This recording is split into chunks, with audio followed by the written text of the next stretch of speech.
Okay, we're gonna try real hard. Uh, no, I might fail this immediately. We're gonna try and get through this without getting emotional. But I have a bit of an update, and that is I will be taking you'll see the title in the tweet, probably in the YouTube video. I chose YouTube because I wasn't sure how long I was going to go on, and I know that Twitter has a defined length to videos, so that's why I did that. But I'll be taking an indefinite time from streaming. I don't know if or when I will be back, but I'll kind of give you the breakdown on what's been going on. Um, so those of you who follow, excuse me, those of you who follow the channel know and have been to my most recent streams, and I haven't streamed in a while. A couple of things have been running parallel that have been issues. I wouldn't say it's the worst year of my life, but it's getting up there. One of which is that I was I was facing a layoff from my job, which did happen. And despite my many attempts to stay on and apply for another gig within the company, I was laid off on Friday, October 27th, and that was kind of inevitable. I'd spent 19 and a half years with the company I worked for, um, and it just didn't work out.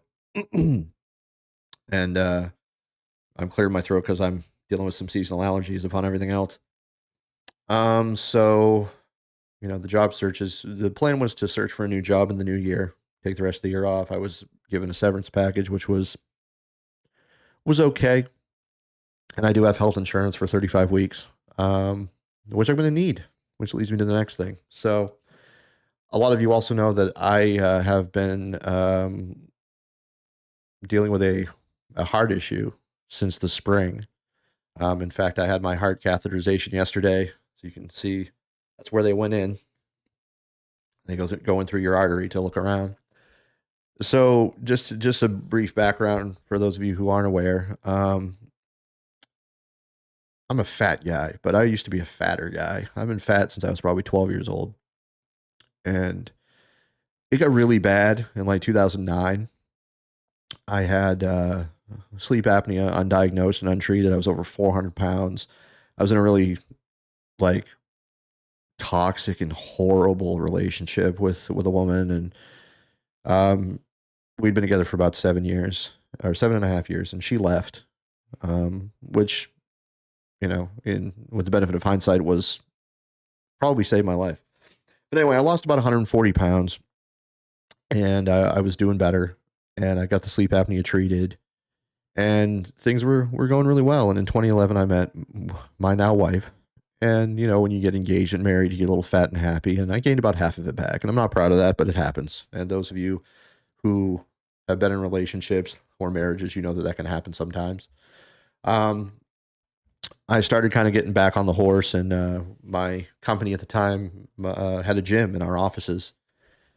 I was going there on my lunch break and after work, and I was making progress. I had lost a fair deal of weight, and then the pandemic hit, and we were all sent home, and obviously you couldn't go anywhere for a while, and anger, depression, and fear of what this all means and what this is all about, and we didn't know anything. We didn't know that you know what was going to happen. We never encountered that in our generation, so I gained a little bit of weight back. Um, I started making some progress. I've been tracking my food for about a year. I've been exercising. I've been watching what I eat. I've been tracking calories. I've been really responsible. And then in April of this year, when I was out in Arizona, and I was visiting. For those of you who don't know, I'm trying to hit every Major League Baseball park, and I go with my brother and two of my childhood friends. And I had already been to Arizona, but my buddies hadn't, and my brother hadn't. So this is kind of a do over for them. I hadn't been in about 10 years to Phoenix, and now they're in the World Series. So I'm taking credit for that.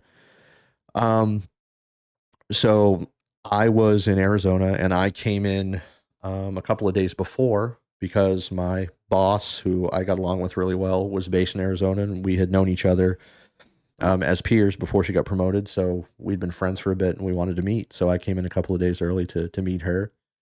And as I was walking to, I was at Phoenix Sky Harbor Airport. I was walking to the train to go pick up the rental cars, and I had a really sharp pain in my chest, and it kind of knocked me for a loop. And and I walk at a pretty brisk pace. Like I've always been a walker, even at my fattest. I always, walked at a pretty brisk pace. I'm a tall guy. I'm just under 6'4", so I move pretty quick. And I had this pain in my chest, and it felt like almost like an asthma attack, but it radiated through my back, and it was really scary. And I stopped for a minute, and I collected my breath, and I slowed down, and I stopped, and I took a break. In about 30 seconds, it was gone. And I was like, all right, well, that wasn't normal. Um, and I had just walked through the whole Charlotte airport 5.5 hours earlier when I got on my flight. So I walked to the rental car. It creeped up again a little bit, but then the rest of the day I was fine. I met a friend for brunch. I walked from, in the 100-degree heat, walked from my rental car to the restaurant and back, no problem. Went to a Diamondbacks game by myself. This was Easter. Waiting for my buddies to come in and my brother to come in the next day. I went to a Diamondbacks game, walked from the parking lot to the game and back. And when I got back to my car, it kind of started up again. And then I was fine when I went back to the hotel. And I just thought I was tired or it was the dry air or something. But I was like, I'm going to get this checked out when I get home. So I met with my PC in May, the first week of May. And she's like, well, we're going to get you scheduled for a stress test. And she took an EKG and it was normal. And she's like, I don't think it's cardiac. Well, she was wrong. So I did so I found out I was getting laid off from my job May 24th. I had my stress test May 26th. And the stress test, I was able to do the treadmill and it hurt, but I managed to do it. And it came back abnormal. And they said, well, we want to do a heart catheterization. So we're going to put you in touch with the cardiologist. So met with the cardiologist. He's like, well, we don't have to do a cath just yet. Why don't we do a CT scan? I was like, all right, cool. Now, keep in mind, the closest thing I've ever had to surgery or any shit like this is when I had my wisdom teeth out when I was 12. Like, I've never had, CT scan, CAT scan, stress tests, any of that shit. I've had blood labs taken and stuff, but that's about it. So I'm like, all right. So I went and had the CT scan done in September, and because there were some delays, and had that done, and they came back and they said, yeah, we think we're going to go ahead with catheterization because this looks abnormal. So I met with the cardiologist again. He goes, and we looked at my scans together, and 3D imaging is pretty cool. I'll tell you, being able to see your heart is neat. And he showed me there were a couple of arteries that showed some plaque, and he's like, well, it looks moderate to me, so I think we should do the catheterization. You might need stents. And I'm thinking, all right, well, I'm terrified, but whatever we need to do. So I had the catheterization yesterday, and what they do is they go in through your wrist, through your radial artery, and they go in with a camera and they take pictures of your arteries and they look around to see what's going on. And if they think they can make you feel better, they'll put in stents. And what they do is they take a balloon and they widen your artery. It's called an angioplasty. And then they put the stent in, which is this metal mesh thing, and it holds your arteries open. And it pushes all of the plaque to the sides. It reopens you, and then you have it should restore blood flow. And as long as you follow a healthy lifestyle and you take your anti-clotting medication and stuff, it's supposed to, help. I've been on aspirin. I've been on Lipitor. My cholesterol's down 100 points, which is sweet. I've lost 33 pounds since last October, which is good. I take aspirin every day, and I'm on a beta blocker now. And he was in there for about 15 minutes. The surgeon that was in there for the vascularization, he's like, yeah, I don't think I'm going to do stents today. And what we found is he says, it's complicated because I guess I have blocks in 3 places, some between 90 and 95%. And what's interesting is that I don't really feel pain unless I do something really, a lot of exertion, like walking up an incline or, lifting something really heavy. Like normally I'm fine. Like I have no pain right now. Like I feel perfectly normal. Like I would have no idea anything was going on unless they told me. So basically what it boils down to is that the next thing is he's referring me to another surgeon to discuss options, one of which is possibly a triple bypass, which is obviously really scary, really scary. And Not what I expected at all. I'll be perfectly honest with you. It isn't necessarily what we're going to do, but it sounds like it might be the best option. But there's more to be done. So I'm going to go through a little bit more testing next week. But this could happen relatively soon. Like, I got the impression that they wanted to do it this month if we do it. I have a couple of other questions I want to ask about. I've been doing a lot of research, and I know I'm not a doctor, but I like to read things, and I like to collect knowledge because it helps me be calm. There was no way in hell I could have done this video yesterday. I was a mess. But um, there's another thing that I'm looking at called laser atherectomy, which they go in with like a laser, a little buzz saw, and like cut the plaque out. And they go through your wrist the same way. Like, I want to know if that's an option. And if it's not available here in North Carolina, I'll go anywhere. I'll sell feet pics on the internet to afford that. I don't give a shit. I'd rather do that than having my chest cracked open. But the long story short is this is going to take some time. And man,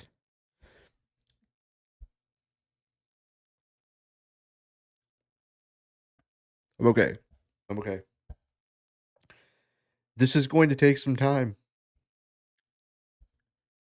And if it works, quality of life is very high.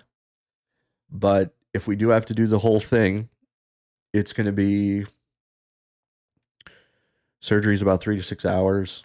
It's a couple days in the ICU. It's 5 or 6 days in the hospital. That assumes no complications. And then it's a long road. Like, it's 3 to 6 months recovery.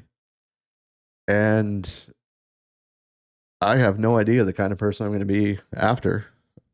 My biggest, the most important thing is survival. Right? I want to live. I want to live to continue to enjoy this life I have.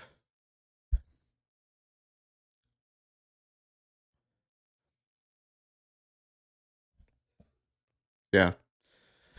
So it's heavy shit. It's heavy shit. And it means that, I've had a lot of fun doing this. And maybe one day I'll be able to come back to it. But for now, there's just a lot of heavy shit going on. And I can't commit to a schedule. And it's not even that I'm not in any pain right now. Like, I'm not in any sort of, mentally I'm a fucking mess, but I'm not in any pain or discomfort right now, but I just don't have the energy or I can't go into this streaming thing with the effort and energy that you guys deserve. So, for a little while, we're going to step away. I'm still going to be on Twitter here and there. I'm going to try to pop in all of your streams when I can. Obviously, Santa Funk is over because I have no job. And I won't be streaming. If you have automatic subscriptions, please turn them off. Save yourselves the money. Because I'd like to come back, but I just don't know what life is going to be like after this. Like I said, I know that this is happening at a relatively young age for me. And I've talked about my age before on stream. I'm 45 years old. And to some of you, that's 1,000. But in reality, it's a relatively young age, especially for something like this. The average, I looked it up. I've been doing a lot of Google searching lately. The average age of a triple bypass patient is 66 years old. So I'm on the low end.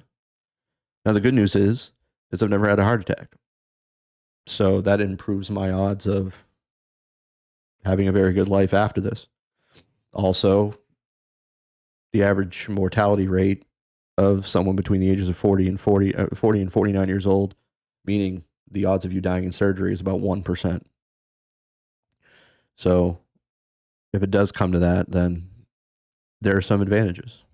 But this is definitely not something that I expected to be dealing with yet at 45 and in 2023, along with losing a job. Um, it's heavy. It's heavy shit. But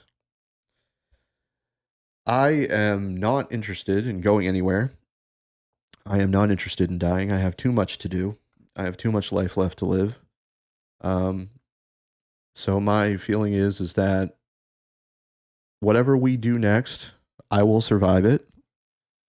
I will be here. I just don't know what I will be doing after that. And that's the unknown is scary. It really is. And that's really what it comes down to. It's not about, I mean, it's a little bit about dying, but it's more the fear of the unknown. And that's why I look this stuff up and I read all this stuff because look, I know it's the internet. I know it's the internet and a lot of it is bullshit, but it helps bring me a little bit of calm. I will say that. Yeah. So I feel like I've done a pretty good job holding it together. It has been difficult, but I appreciate you listening to me. And thank you. Thank you.